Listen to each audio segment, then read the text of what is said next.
Hey guys, Ben Williamson from InvestorHub here. And now we're looking at listing requirements. And I could obviously just talk to you about this, but the ASX has a website for it. And so we're going to go through this. So what do you actually need in order to be listed on the ASX? What are the requirements? And as I said before, there's a whole process on this that you have to go through.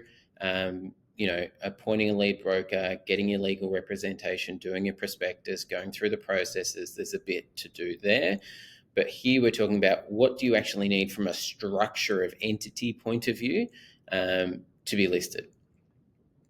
So it's here.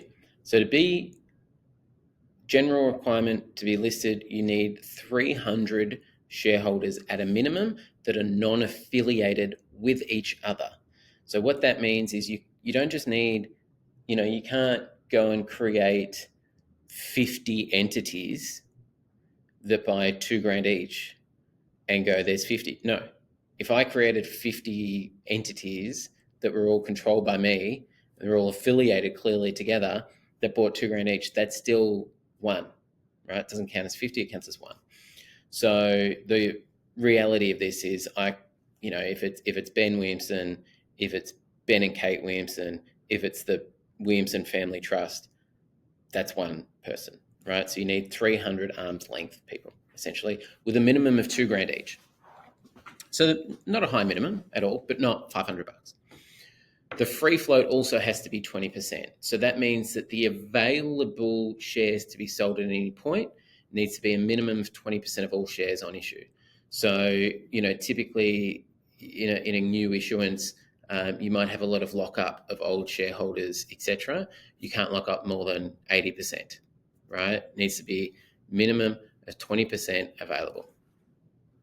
Now, from a company size point of view, there's two tests here.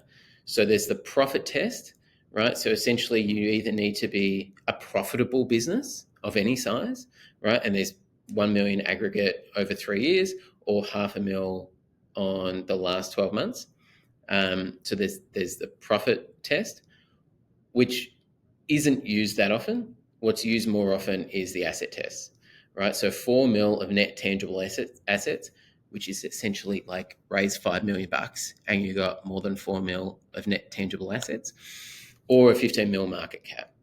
So these aren't huge hurdles, right? They're not major to get over at all. There's not a huge requirement here. But what this means is you essentially need to raise some money or have some money, and you need to convince 300 people that this is a good enough investment to spend a couple of grand on, right?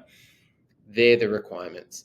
It's pretty simple. If you are interested, there's a bit more on here as well. Obviously, spread, working capital, dual listings, etc. The ASX and ASIC identify a number of foreign exempt or foreign registries, foreign exchanges that they see as being quite equal, and there's a number that they see as not being equal to the ASX standards and ASIC standards. So for foreign companies that are already listed on those exchanges, it's easier for them to do a dual listing and compliance listing here. But in general, 90+% of the time, this is what you need to worry about.